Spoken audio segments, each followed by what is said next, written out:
wabarakatuh. Perkenalkan, nama saya Devira Natasha Widyastuti. Saya merupakan mahasiswa dari Perencanaan Wilayah dan Kota Universitas Jember. Dan di sini saya akan mempresentasikan mengenai resume materi dari mata kuliah kependudukan, di mana saya sendiri merupakan mahasiswa dari kelas kependudukan B. Mari kita bahas resume dari materi kependudukan. Materi yang akan kita pelajari pertama yaitu mengenai konsep kependudukan. Di konsep kependudukan sendiri ada beberapa hal yang akan kita pelajari. Yang pertama yaitu ada konsep dasar ilmu kependudukan. Yang kedua yaitu ruang lingkup ilmu kependudukan. Yang ketiga ada tujuan mempelajari ilmu kependudukan.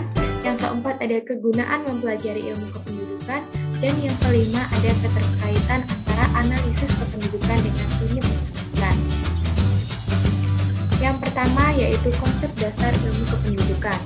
Sebelum kita memahami makna tentang apa itu ilmu kependudukan, itu dapat dijelaskan terlebih dahulu mengenai konsep dan definisi dari demografi. Kata demografi sendiri berasal dari bahasa Yunani yang dapat dilihat dari asal katanya yaitu demos dan graphein. Demos diartikan sebagai penduduk dan graphein berarti menulis.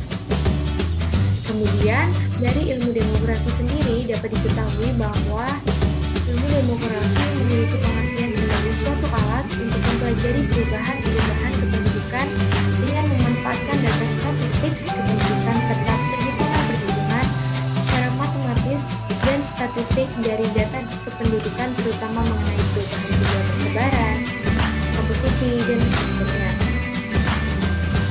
Ada beberapa pendapat ahli mengenai demografi ini. Demografi sendiri dapat diartikan sebagai salah satu studi ilmiah mengenai masalah kependudukan yang berkaitan dengan jumlah, struktur, serta pertumbuhan. Masalah demografi lebih ditekankan pada studi kuantitatif dari berbagai faktor yang mempengaruhi pertumbuhan penduduk seperti fertilitas, mortalitas, serta migrasi. Seperti ilmu-ilmu yang lain, ilmu demografi terus berkembang seiring dengan perkembangan serta timbul masalah mengenai definisi atau pembagian ilmu ini. Oleh sebab itu, penting untuk mempelajari ilmu demografi ini sebelum kita mempelajari tentang ilmu kependudukan. Yang kedua, yaitu ada ruang lingkup ilmu kependudukan. Secara lebih rinci, ruang lingkup ilmu kependudukan dapat dibedakan menjadi dua kelompok, yaitu analisis demografi atau analisis kependudukan demografi formal, yang lebih menekankan pada perubahan dan variasi penduduk dengan menggunakan teknik demografi tertentu. Di sisi lain, jika kita berbicara tentang studi kependudukan atau ilmu kependudukan, maka tidak saja berhubungan dengan komponen atau variabel penduduk, tetapi juga tentu kita akan membicarakan mengenai hubungan sosial antara perubahan penduduk dengan variabel lain, seperti perubahan kondisi sosial, ekonomi, politik, budaya, psikologi, serta geografi. Kemudian, dalam analisis kependudukan atau demografi formal mempengaruhi variabel independen atau variabel pengaruh, di mana variabel demografis demikian pula dipengaruhi oleh variabel dependen atau variabel yang dipengaruhi juga merupakan seperti kependudukan, demografi formal, variabel yang dianalisis baik dependen maupun independen variabelnya adalah variabel demografi. Kemudian di sini dapat diketahui bahwa ada beberapa tipe dari ruang lingkup kependudukan. Yang pertama yaitu ada demografi formal. Di demografi formal ini variabel pengaruhnya dipengaruhi oleh komposisi umur, tingkat kelahiran, dan yang ketiga ada komposisi umur migran yang masuk, dan yang terakhir ada mengenai mortalitas. Kemudian variabel yang dipengaruhi atau yang terkena pengaruh yaitu ada tingkat kelahiran, komposisi umur, tingkat kelahiran seluruh penduduk, serta komposisi umur penduduk. Kemudian di tipe selanjutnya yaitu ada studi kependudukan dengan contoh tipe 1, variabel non-demografis, yaitu faktor sosiologisnya misalnya seperti kelas sosial, pendidikan,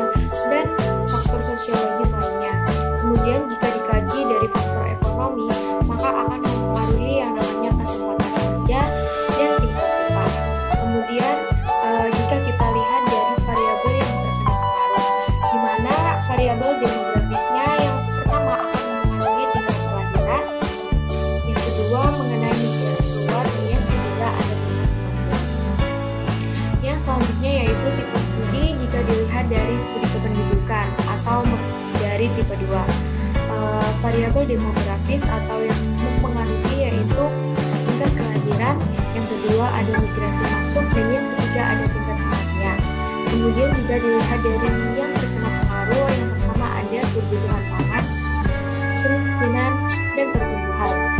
Antara variabel pengaruh dan pengaruh ini pasti akan memiliki hubungan satu sama lain yang kuat. Yang selanjutnya yaitu apa sih tujuan kita untuk mempelajari ilmu kependudukan? Ada beberapa tujuan yang ingin kita capai tentunya dalam mempelajari ilmu kependudukan. Yang pertama yaitu dengan mempelajari dan memahami ilmu kependudukan, kita juga akan mempelajari dan memahami tentang kuantitas penduduk di suatu wilayah. Hal ini berarti kuantitas penduduk di suatu wilayah dapat dibandingkan dengan wilayah lain untuk mengetahui berbagai kebutuhan sandang, pangan, maupun papan dan kebutuhan lain yang berkaitan dengan kehidupan. Yang kedua, dapat mempelajari dan memahami perkembangan penduduk di suatu wilayah. Artinya, dengan melakukan perbandingan jumlah penduduk antar wilayah, maka juga dapat diketahui apa saja perbedaan perkembangan berbagai komponen demografi di wilayah masing-masing. Yang ketiga yaitu mempelajari dan memahami dengan perbandingan dan perbedaan penduduk antar wilayah. Hal ini berarti dengan melakukan perbandingan dapat diketahui perbedaan perkembangan berbagai komponen demografi di wilayah masing-masing sehingga membentuk sebuah penduduk. Yang keempat, dengan mempelajari ilmu kependudukan, kita dapat mempelajari dan memahami penyebab perkembangan penduduk serta fertilitas, mortalitas, dan migrasi penduduk. Yang artinya perbedaan penyebab perkembangan jumlah penduduk seperti fertilitas, mortalitas di suatu wilayah juga dapat digunakan sebagai dasar dalam pembuatan kebijakan yang lebih tepat untuk mengendalikan sebuah laju pertumbuhan penduduk. Yang kelima, dapat mempelajari dan memahami komposisi atau distribusi penduduk di suatu wilayah, baik secara ekonomi, sosial, dan juga demografi. Yang keenam, dapat mempelajari dan memahami cara menghitung tingkat pertumbuhan penduduk. Hal ini berarti kita juga dapat mengetahui prediksi secara poin dan titik dengan berbagai metode, seperti aritmatik, geometrik, maupun eksponensial. Kemudian juga dapat diketahui dengan metode komponen yang sangat berguna dalam melakukan analisis kondisi kependudukan yang mungkin saja terjadi. Yang ketujuh, kita dapat mempelajari dan memahami persebaran penduduk menurut wilayah. Persebaran penduduk antar wilayah sangat bermanfaat untuk menganalisis peristiwa demografi yang terjadi di wilayah masing-masing. Yang kedelapan, dengan mempelajari ilmu kependudukan juga dapat diketahui dan dipahami mengenai perkembangan tingkat pertumbuhan penduduk dari waktu ke waktu. Hal ini berarti perkembangan tingkat pertumbuhan penduduk dari waktu ke waktu menunjukkan keberhasilan berbagai program kependudukan. Dengan demikian juga dapat dilakukan pengendalian jumlah dan pertumbuhan penduduk, baik secara umum maupun secara tingkat daerah tertentu. Yang kesembilan, juga dapat mempelajari dan memahami mengenai perkembangan dan kondisi ketenagakerjaan di suatu daerah dari waktu ke waktu. Selanjutnya, tujuan yang ke-10 yaitu kita dapat mempelajari dan memahami hubungan sebab akibat antara perkembangan penduduk dengan berbagai aspek sosial, ekonomi, budaya, dan lain sebagainya. Tentang keterkaitan dengan variabel baik variabel demografi, variabel non-demografi, serta variabel sosial, ekonomi, budaya, psikologi, dan satu sama lain. Yang ke-11, dengan mempelajari ilmu kependudukan, kita juga mempelajari dan memahami keterkaitan antara variabel demografi.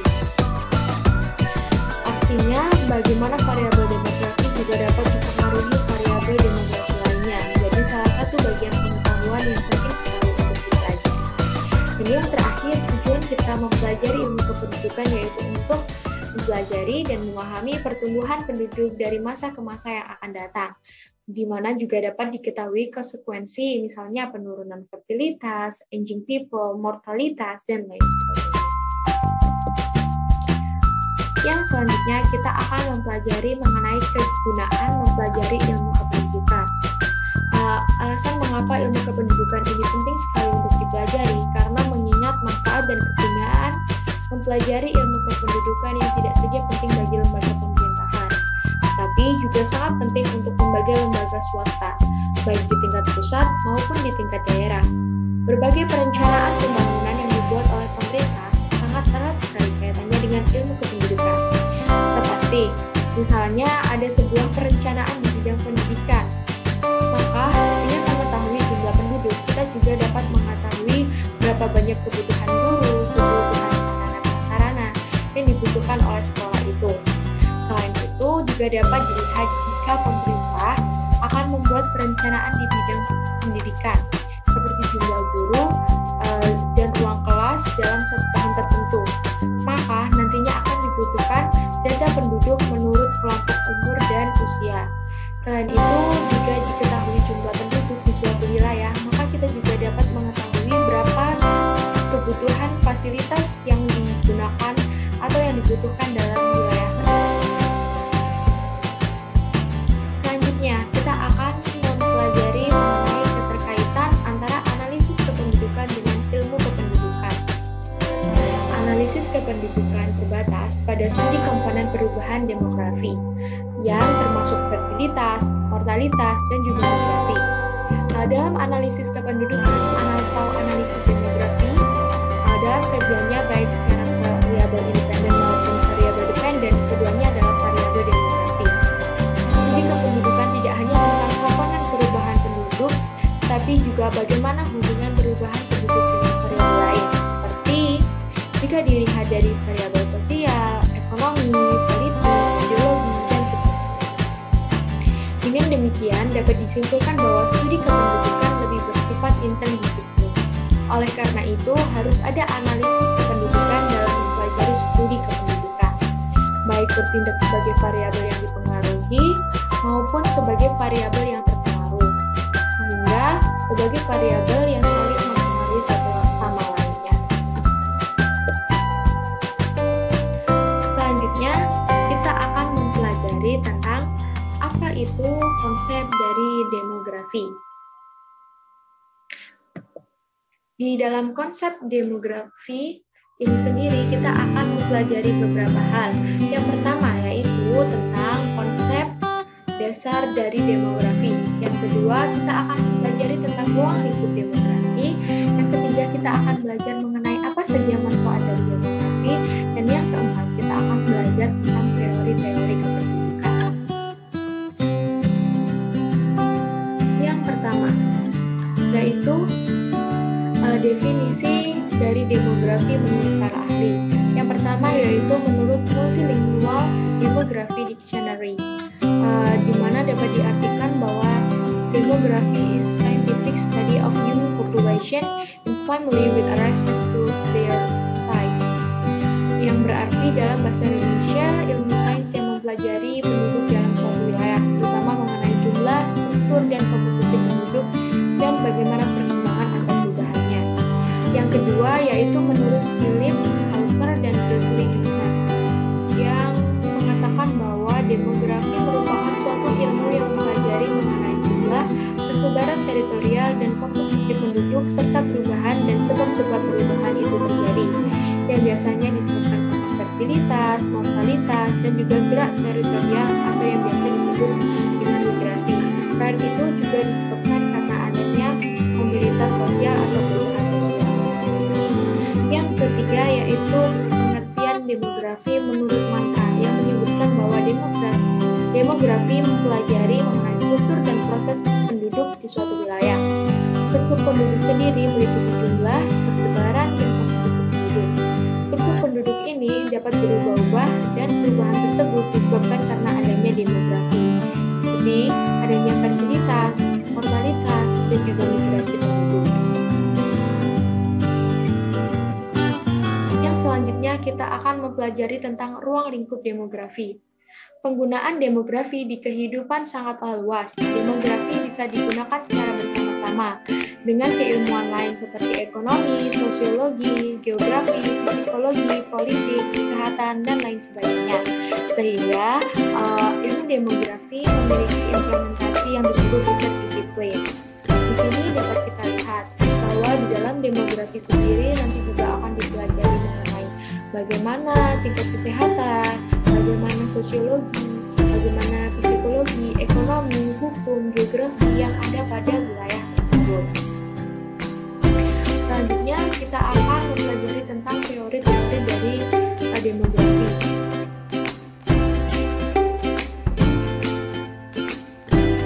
Teori-teori dari demografi ini ada beberapa aliran. Yang pertama yaitu aliran Malthusian dan Neo-Malthusian. Aliran Malthusian yaitu dipelopori oleh Thomas Herbert Malthus, seorang pendeta Inggris. Malthus menyatakan bahwa penduduk apabila tidak ada pembatasan akan mudah berkembang biak dan memenuhi beberapa bagian dari permukaan bumi dengan cepat. Oleh sebab itu, pertumbuhan penduduk yang tinggi disebabkan karena adanya hubungan kelamin antara laki-laki dan perempuan yang tidak diinginkan.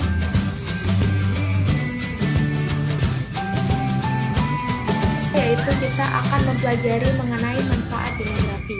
Kira-kira apa saja manfaat dari demografi? Manfaat kita mempelajari demografi antara lain yang pertama, dengan mempelajari demografi kita juga mempelajari jumlah, komposisi, dan distribusi penduduk serta perubahan yang terjadi di suatu daerah tertentu. Yang kedua, yaitu kita dapat menjelaskan pertumbuhan penduduk di masa lampau dan mengestimasi pertumbuhan penduduk di masa yang akan datang.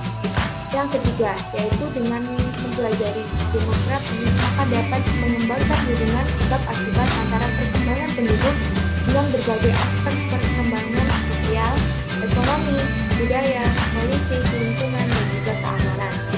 Dan yang terakhir, yaitu kita juga ikut mempelajari dan mengantisipasi kemungkinan konsekuensi pertumbuhan penduduk di masa yang akan datang. Materi yang terakhir yaitu kita akan mempelajari tentang bagaimana pengantar geografi penduduk. Di pengantar geografi penduduk ini kita akan mempelajari beberapa hal. Yang pertama yaitu mengenai konsep dasar dari geografi penduduk. Yang kedua ada ruang lingkup geografi penduduk. Yang ketiga ada kependudukan dalam geografi penduduk. Dan yang keempat ada peralatan geografi penduduk. Yang pertama yaitu kita akan mempelajari apa itu konsep dasar geografi penduduk. Jadi geografi penduduk merupakan salah satu cabang ilmu geografi manusia yang mempelajari tentang apa saja perbedaan dan juga persamaan dari aktivitas manusia dalam ruang, sehingga ditentukan hasil dari interaksi antara manusia dalam pemanfaatan lingkungannya. Sebagai salah satu cabang ilmu geografi, geografi penduduk menggunakan 3 pendekatan dalam menghadapi fenomena kependudukan, seperti geosfer, diantaranya spatial approach, ecology approach, dan regional complex. Melalui 3 pendekatan, maka dapat menjelaskan mengenai interaksi manusia dalam melaksanakan aktivitasnya. Banyak hal yang dapat dipelajari dari turunan geografi penduduk, misalnya saja untuk demografi suatu wilayah dengan menggunakan pendekatan ilmu geografi. Nantinya akan memberikan gambaran tentang apa saja perbedaan dan fenomena dalam geografi. Selain itu, juga pendekatan ilmu geografi sangat berguna untuk menganalisa apa saja karakteristik dari wilayah berdasarkan kondisi yang ada. Selanjutnya yaitu ruang lingkup geografi penduduk. Ilmu geografi penduduk memiliki batas dalam mengkaji, menganalisis, dan juga mengidentifikasi perbedaan serta persamaan suatu persoalan aktivitas manusia yang ada pada suatu ruang atau wilayah. Seperti halnya cabang ilmu geografi lainnya, geografi penduduk ini membahas tentang kajian atau objek material khusus, seperti bagaimana migrasi, mobilitas penduduk, komposisi penduduk, distribusi penduduk, mortalitas, fertilitas, proyeksi, dan ketatakerjaan. Teknik mengkaji, menganalisis, dan mengidentifikasi ilmu geografi penduduk menggunakan 3 pendekatan, seperti alasan pembeda antara ilmu geografi penduduk lainnya, demografi, antropologi sosial, dan juga geografi sosial. Dan selanjutnya kita akan mempelajari tentang kependudukan dan geografi penduduk.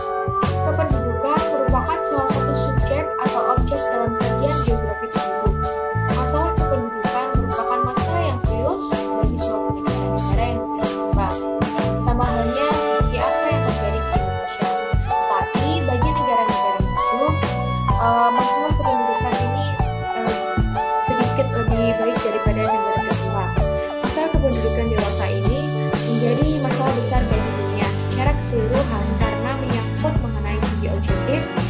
dikaji dengan pendekatan geografi, seperti adanya kebutuhan ruang, waktu, kompleksan wilayah.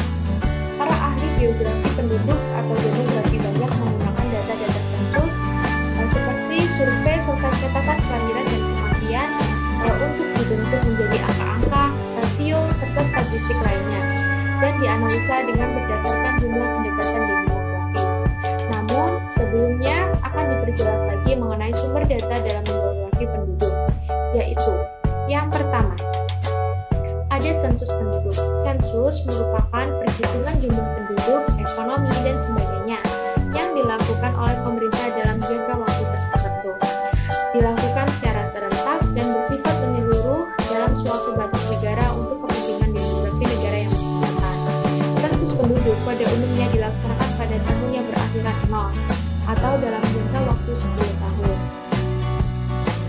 Metode sensus yaitu daftar yang diisi oleh kepala keluarga. Pelaksanaan sensus ini merupakan pengisian daftar pertanyaan yang dilakukan oleh pensensus. Yang kedua yaitu dengan cara survei penduduk.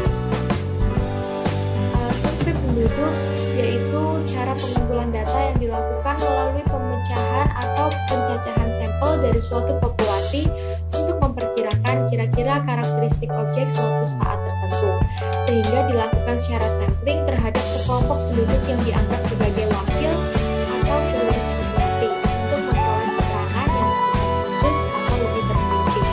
Tingkat representatif dan survei relatif rendah dibandingkan dengan sensus, namun keterangan yang diperoleh lebih terperinci. Yang ketiga yaitu dengan melakukan registrasi penduduk. Pencatatan terus-menerus mengenai peristiwa-peristiwa kehidupan seperti registrasi vital setiap penduduk dalam populasi, seperti registrasi untuk kelahiran, kematian, migrasi atau perpindahan, pernikahan, serta perceraian, dan juga adopsi. Selanjutnya yang terakhir yaitu apa saja peralatan geografi kependudukan. Yang pertama yaitu bilangan atau count, biasa digunakan untuk menunjukkan jumlah mutlak suatu penduduk ataupun kejadian kependudukan lainnya. Yang kedua yaitu ada angka atau rate, yaitu untuk menyatakan banyaknya peristiwa kependudukan dari suatu kependudukan dalam jangka waktu tertentu. Misalnya angka kelahiran adalah 35 kelahiran hidup per 1000 penduduk Indonesia pada tahun 2020. Yang selanjutnya ada rasio. Rasio menyatakan suatu jumlah dalam perbandingan terhadap jumlah lainnya. Dengan perkataan lain menggunakan perbandingan antara dua bilangan. Yang keempat ada proporsi. Proporsi yaitu apabila pembilang menggunakan bagian dari penyebut, maka disebut proporsi perbandingan tertentu. Yang ketiga ada konstanta. Konstanta merupakan suatu bilangan tetap. Dalam rumus dinyatakan dengan K. K ini dikalikan dengan angka rasio atau proporsi, maka akan diperoleh suatu angka yang merupakan ukuran yang lebih nyata maksudnya. Yang selanjutnya ada ukuran kohort. Kohort adalah sekelompok orang yang mempunyai pengalaman yang sama dari suatu peristiwa kependudukan tertentu dalam jangka waktu tertentu juga. Yang kedua ada ukuran periode. Di ukuran periode ini dapat diartikan sebagai ukuran mengenai peristiwa yang terjadi dari sebagian periode penduduk maupun keseluruhan selama satu periode tertentu. Dan yang terakhir maka dapat dari beberapa pembahasan di atas dapat disimpulkan bahwa beberapa pembahasan di atas memiliki kesamaan, yaitu persamaan antara kependudukan, demografi, dan juga geografi kependudukan. Antara lain dapat diketahui bahwa dari ketiganya sama-sama mempelajari tentang kependudukan dan juga sama-sama mempelajari tentang penduduk sebagai suatu kumpulan, bukan mempelajari penduduk sebagai individu, sehingga dapat diketahui nilai dari kelompok itu. Yang selanjutnya yaitu dapat disimpulkan mengenai perbedaan, di mana studi kependudukan merupakan studi antara bidang yang membutuhkan disiplin ilmu lain, seperti sosiologi, psikologi, sosial ekonomi, dan geografi yang memungkinkan untuk dapat berperan memecahkan persoalan pembangunan yang menyangkut penduduk sebagai subjek sekaligus objek pembangunan. Misalnya, studi kependudukan akan membutuhkan disiplin ilmu geografi guna memecahkan permasalahan yang berkaitan dengan kepadatan penduduk suatu wilayah. Yang kedua, studi kependudukan akan membutuhkan disiplin ilmu ekonomi guna memecahkan